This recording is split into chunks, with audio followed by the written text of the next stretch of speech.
इंटरनेटवरून एकमेकांना भेटणं, नंतर त्यांच्यामध्ये मैत्री होणं आणि नंतर समोरासमोर येणं, हे प्रकार काय आता नवीन राहिलेले नाहीयेत. तर अशीच एक मित्रमैत्रिणीची आगळी वेगळी जोडी आता इथे आपल्याला भेटायला येणार आहे, जे आज पहिल्यांदा एकमेकांना भेटतात. बघूयात त्यांच्यामध्ये काय धमाल येते. जोरदार टाळ्यांनी आपण स्वागत करूयात आजच्या आपल्या गेस्ट आधार कार्ड जोडीचं, पुष्कर श्रोत्री आणि मृण्मय देशपांडे.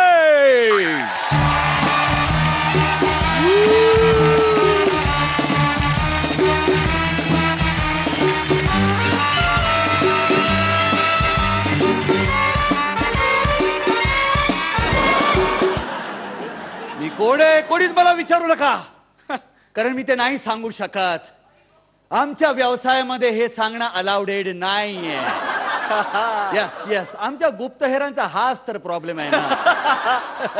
नाही, मी इथे मिशन वरती आलेलो नाहीये. खरं सांगायचं तर चॅटिंग करताना मला एक मैत्रीण भेटली. तिला आज मी इथे प्रत्यक्ष भेटायला बोलवलंय. मैत्रीण क्रमांक 8. मी नाव नाही घेऊ शकत, ते मला गुप्त ठेवावं लागेल. या आधीच्या 7 मैत्रिणींना पण असंच सांगितलं होतं, आपण गुप्त ठिकाणी भेटू, पण ते गुप्त ठिकाण त्यांना कळलंच नाही. ही 8वी मैत्रीण आहे, तिला म्हटलं आपण गुप्त ठिकाणी भेटू. ती लगेच म्हणाली, म्हणजेच अवधूत गुप्तेच्या बंगल्याबाहेर. म्हटलं येस, दॅट्स राईट. मेरा नाम broom broom broom broom broom broom broom broom broom, रात चांदनी में और तू, हेलो गुप्तहेर, how do you do? I am fine, thank you. पण मी गुप्तहेर आहे हे तुला कसं कळलं? सोपं आहे, तुमची टोपी, तुमचा कोट, तुमचा गॉगल आणि पाठीमागे लिहिलंय ना गुप्तहेर म्हणून. ऐका, हे सगळं आपल्याला गुप्त ठेवायचं आहे. कळलं की नाही? कोणाला कळता कामा नाही, कारण हे टॉप सिक्रेट आहे. माझं नाव पुष्कर आहे, हे मी कधीच कोणाला सांगत नाही. तुम्हाला तरी कळलंय का माझं नाव काय आहे ते? तुमचं नाव पुष्कर आहे मला अजिबात माहिती नाहीये. करेक्ट. बरं, पण मला सांगा तुम्ही राहता कुठे? आता बघा, मी गिरगावात राहतो. आता गिरगाव तुम्ही सरळ आलात की नाही, उजव्या बाजूला तुम्हाला गायवाडी लागते. तिथे गाईचा एक पुतळा आहे. 2 पुतळे. करेक्ट. त्यातल्या उजव्या पुतळ्याच्या मुखामध्ये एक चिठ्ठी आहे. त्याच्यावरती माझा पत्ता आणि घराची किल्ली मी दडवून ठेवलेली आहे. हे कोणाला कळू नये म्हणून मी माझा पत्ता कोणाला सांगत नाही, कारण माझ्यावरती जगभरातून संशय आहे, कधी काही होऊ शकतं. बरं, मला एक गोष्ट सांगा ना, तुमचं ऑफिस कुठे आहे? तुम्ही समजा बँड्रा वरळी सिलिंग वर उभ्या आहात, तर तुम्हाला समोर काय दिसतंय? समुद्र. अरे बापरे.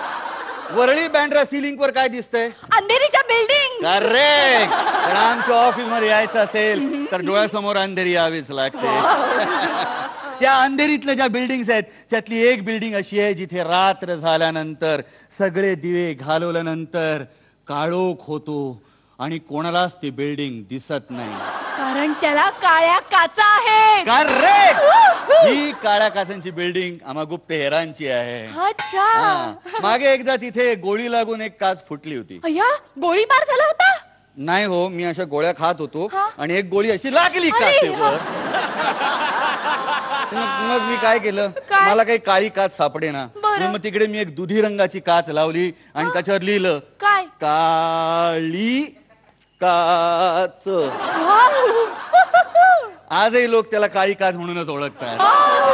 तुम्ही किती हुशार आहात. म्हणूनच मला तुम्हाला भेटायचं होतं, पाहायचं होतं, म्हणून मी तुमच्या प्रोफाईलवर गेले. पण तुमचं प्रोफाईल पिक्चर म्हणजे काळी टोपी आणि नुसता गॉगल आहे. करेक्ट आहे, कारण मी माझी आयडेंटिटी अशी सहजासहजी डिस्क्लोज करत नाही. पण नंतर तुमच्या साईट वरती गेल्यावर मला तुमचे खंडीभर फोटो मिळाले. मी आणि माझ्या मैत्रिणींनी बसून ते बघितले सुद्धा. आणि माझ्या मैत्रिणी मला म्हणाल्या की हा गुप्तहेर पुष्कर श्रोत्रींसारखा दिसतो. मी पुष्कर श्रोत्रीसारखा दिसतो हे सुद्धा मी खूप गुप्त ठेवलेलं आहे. बरं मला सांगा, तुम्ही खाता काय? नाही, मी काय खातो तेही मला गुप्त ठेवावं लागतं, कारण आम्ही बाहेरचं काहीच खाऊ शकत नाही. मग आम्ही मसाला डोसा मागवतो आणि गुप्तपणे फक्त आतली भाजीच खाऊन घेतो. किंवा आम्ही वडापाव मागवतो, पाव तसाच ठेवतो आणि गुप्तपणे आतला फक्त वडा खातो. पाव नाही, पाव. वाव, हे सगळं खूपच इंटरेस्टिंग आहे. मला सांगा, तुम्हाला कधी गोळी लागली आहे? नाही, मला गोळी लागत नाही, मला बस लागते. आणि बस लागली की मग मला गोळी घ्यावी लागते. पण मग जेव्हा तुम्ही आजारी पडता तेव्हा काय करता? गुप्तरोग तज्ञाकडे जातो.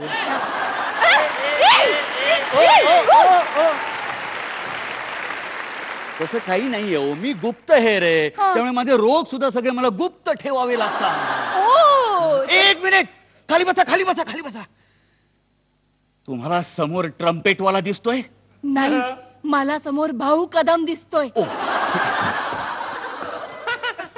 तुम्हाला समोर भाऊ कदम दिसतोय? नाही, मला समोर ट्रम्पेटवाला दिसतोय. करेक्ट.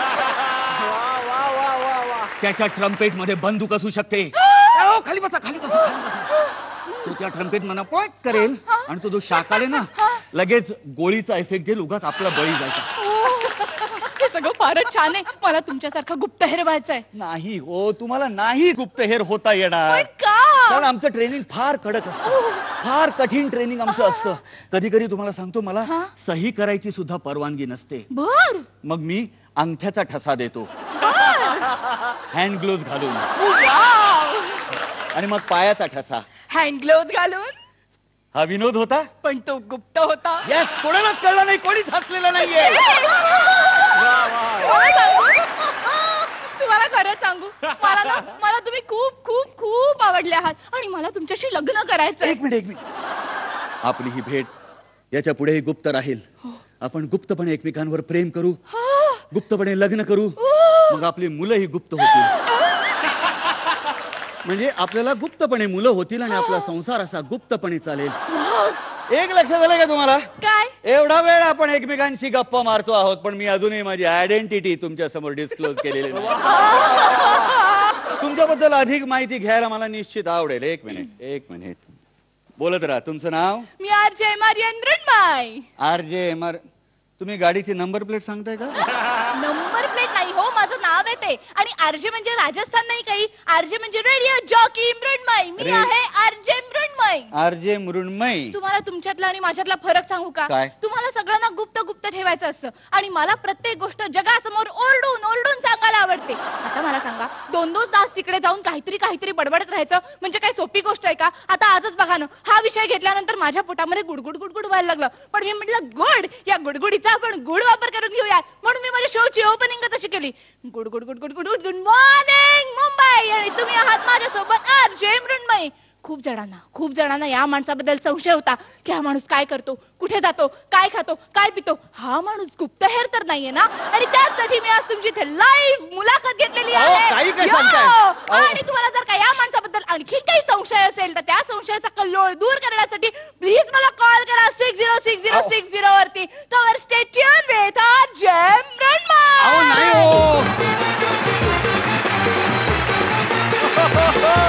तुम्हा दोघांचंही खूप खूप मनापासून स्वागत. थँक्यू. बघूयात परीक्षक काय म्हणतात. परीक्षक वगैरे बाद में, पहले दोस्त आए तो दोस्त मिलने.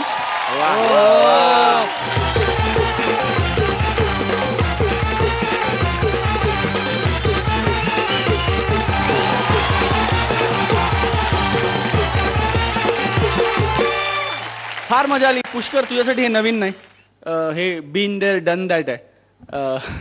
आम्ही सगळेच तुला अनेक वर्ष ओळखतो आणि जे तुला ओळखत नाही त्यांना सांगू इच्छितो की तू असाच आहेस. सतत हसवणार आहेस, सतत सगळ्यांना आनंद देणार आहेस आणि सतत आपल्या आसपासचं वातावरण एनर्जेटिक आणि पॉझिटिव्ह करणार आहेस. म्हणून माई फार सुंदर, फार ईज आहे तुझ्या परफॉर्मन्समध्ये. आणि अशी आशा करूया की लवकरच तुला या मंचावर जास्त रेग्युलरली बघायला मिळेल. थँक्यू. अश्विनी मॅम, परफॉर्मन्स खूप सुंदर झाला. Mrinmayi, you completely talented. म्हणजे आणि त्याच्यामध्ये आता हा मंच आणि ह्या मंचावरती तू स्वतःला सिद्ध केलंस की you are so good, fantastic. बघूयात किती गुण मिळतात. स्वप्नील सर 9 गुण आणि अश्विनी मॅम 9 गुण. 18 दोन्ही 36 गुण तुम्ही दिलेले आहेत सतरंगी फॅमिलीला. जोरदार टाळ्या या जोडीसाठी. आणि आज पुष्कर श्रोत्री आणि मृण्मयी देशपांडे आपल्याकडे आलेले आहेत कारण त्यांचा एक नवीन सिनेमा येत्या 5 एप्रिलला संपूर्ण महाराष्ट्रात रिलीज होतोय. त्याचं नाव आहे संशय कल्लोळ नात्यांचा गडबडगुंडा. आणि हे दोघेच नाही तर या चित्रपटाची सगळी टीम आज आपल्यासोबत येणार आहे. जोरदार टाळ्यांनी स्वागत करूयात अंकुश चौधरी, विशाल इनामदार आणि गौरी निगुडकर यांचं.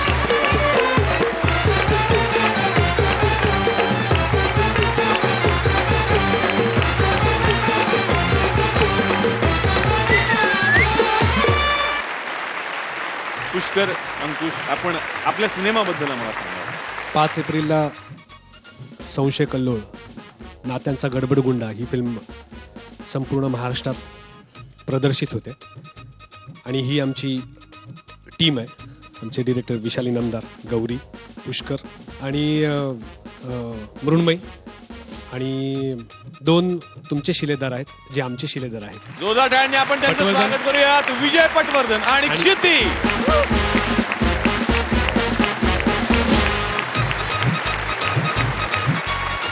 अख्खं महाराष्ट्र हसतंय तुमच्यामुळे, फक्त तुमच्यामुळे. आणि आमची ही टीम नुसतं प्रमोशन करायला आली नाहीये, पण त्या निमित्ताने आम्ही तुम्हाला भेटायला आलोय. आणि मी आमच्या टीमतर्फे तुमचे आशीर्वाद घेऊ इच्छितो की आम्ही काही विनोद आमच्या चित्रपटात दाखल करून लोकांसमोर आणण्याचा प्रयत्न करतो. तर आमच्या टीमतर्फे आम्ही तुम्हाला तुमचे आशीर्वाद मागतो. ही एक फुल ऑन फॅमिली एंटरटेनमेंट कॉमेडी आहे. ह्या सिनेमामध्ये असे अनेक गुण आहेत की ज्याच्यासाठी महाराष्ट्रातल्या प्रत्येक माणसाने हा सिनेमा जरूर पाहावा. संशय कल्लोळ टीम कडनं आम्ही सगळ्या पार्टिसिपंटसाठी एक छोटीशी भेट आणलेली आहे.